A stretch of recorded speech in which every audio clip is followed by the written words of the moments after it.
The world held its breath. For decades, the Middle East has been a tinderbox, perpetually on the brink of an all-consuming fire. We've watched, we've speculated, we've debated. But on the pre-dawn hours of June the 13th, the unthinkable happened. The countdown reached 0. Israel and Iran are at war.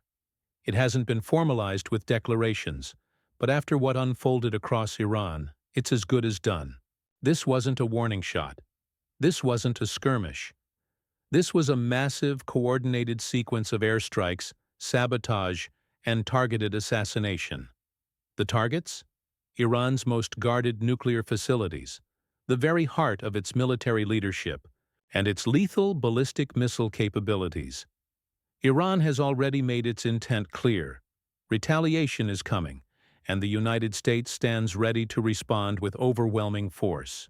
The time for negotiation, for diplomacy, for hesitant steps, it has conclusively passed.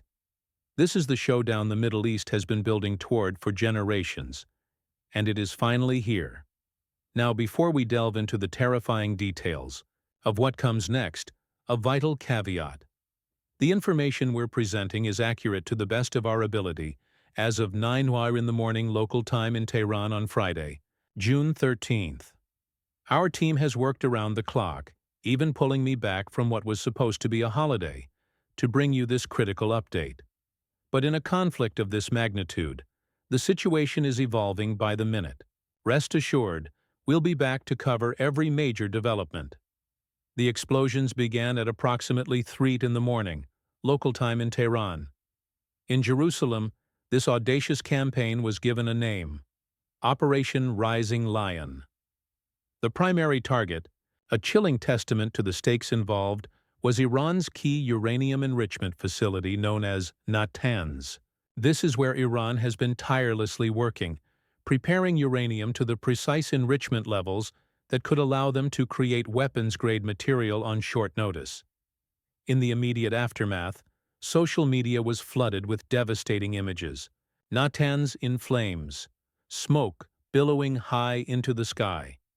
According to the chief of Iran's Atomic Energy Agency, Natanz is now severely damaged, but Natanz was just the tip of the spear. According to sources embedded within Israel's defense apparatus, the Israel Defense Forces, IDF, struck a multitude of sites across the country, all directly linked to Iran's nuclear program, its terrifying missile launch capabilities, and its fundamental command and control infrastructure. Reports poured in from the capital city of Tehran itself. We're talking about 6 separate military bases, 2 secure command posts, and even residential units where important Iranian figures lived. The headquarters of the Revolutionary Guard Corps was reported to be engulfed in flames by the time the first wave of strikes concluded. Some chilling accounts even suggest a crisis meeting between senior leaders was underway when the facility was hit. Iran immediately declared a nationwide state of emergency, but by the time it could even take effect, a second wave of strikes was already incoming. Within mere hours, Israeli sources reported that the IDF had already logged around 300 successful hits, a number that was only expected to rise as the situation escalated. But what makes Operation Rising Lion truly unique, truly terrifying, is that it went far beyond just airstrikes. This was a multifaceted assault. Israeli intelligence elements, directly linked to the legendary Mossad organization, sprung into action all across the country, especially in urban areas. They were carrying out a meticulously planned series of sabotage acts and targeted assassinations. While the specifics of these clandestine operations remain shrouded in secrecy, one thing is abundantly clear: the cultivation of assets and the preparation on the ground for an attack of this scale must have taken years. Mossad wasn't just targeting high-level officials. They went after Iran's air defense systems, its ballistic missiles, and the very launch equipment for those missiles. And in a stroke of insidious genius, Israeli intelligence sources have indicated that the nation actively worked to create a false sense of security for Iran immediately prior to the attack. Think about it. a seemingly relaxing vacation for Benjamin Netanyahu, an upcoming wedding for his son.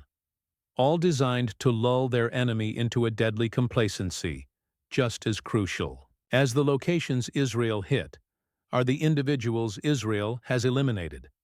This wasn't random targeting.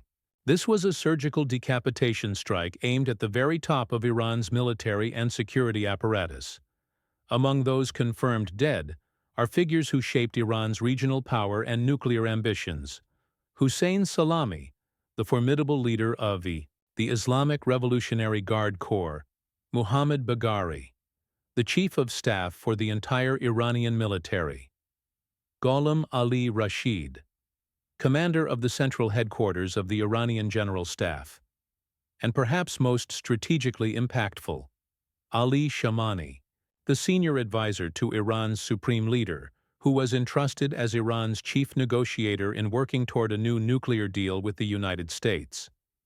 In totality, Israel is believed to have eliminated a large, if not most, or even all, of Iran's most important military decision-makers. This is a blow so profound, it sends shockwaves through the entire Iranian chain of command. But it's equally important to note who survived, at least thus far. Supreme Leader Ali Khamenei, President Masoud Pezeshkian, Foreign Minister Abbas Araghchi, and Minister of Defense Aziz Nasir Zadeh. None of them are believed to have been targeted by this initial wave of Israeli strikes, though that could, of course, change in the future. As of the time of writing, Iran's retaliation has been surprisingly limited. The IDF reported only a number of kamikaze drones launched toward Israel. The reason for this muted initial response isn't a secret. Israel's attack was clearly intended to destroy Iran's command and control infrastructure, and it appears Israel has succeeded. Iran's supreme leader has already appointed a few replacement figures, including a new chief of staff for the armed forces, but that's a small step in what will be a monumental task for Iran's surviving military leaders.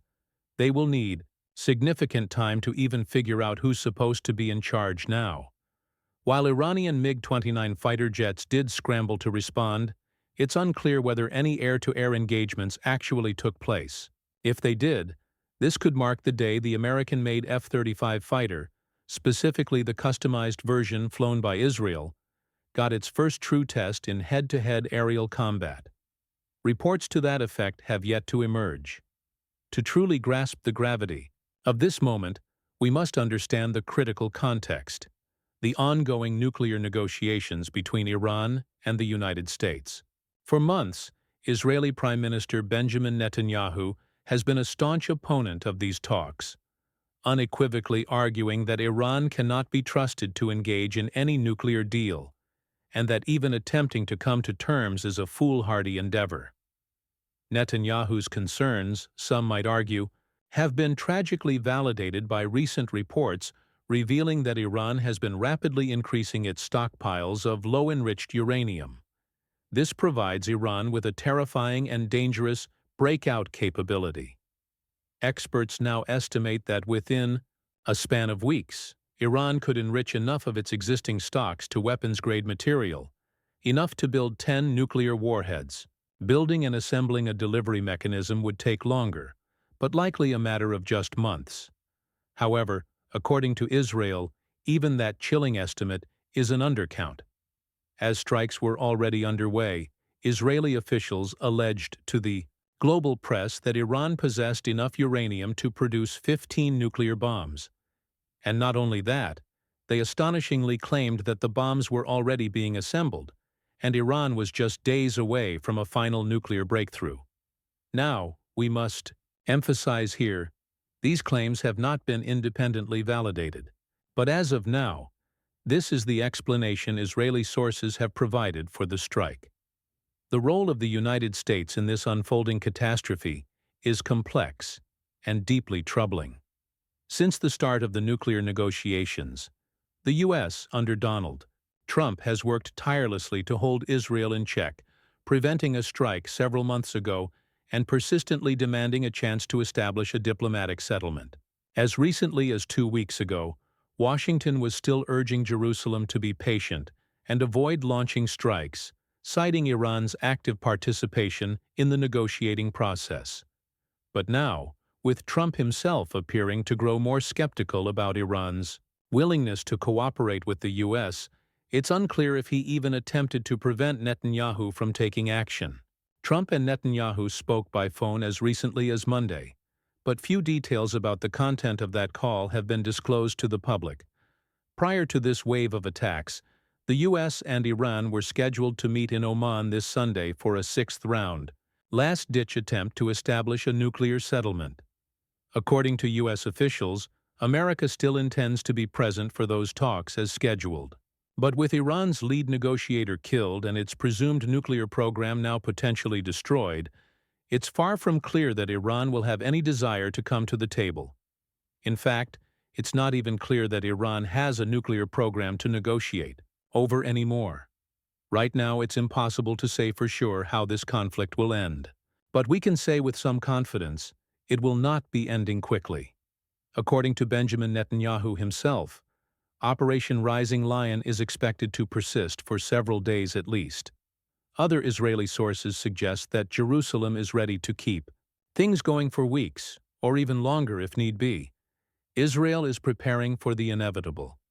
Within hours of the strikes, its leadership was shy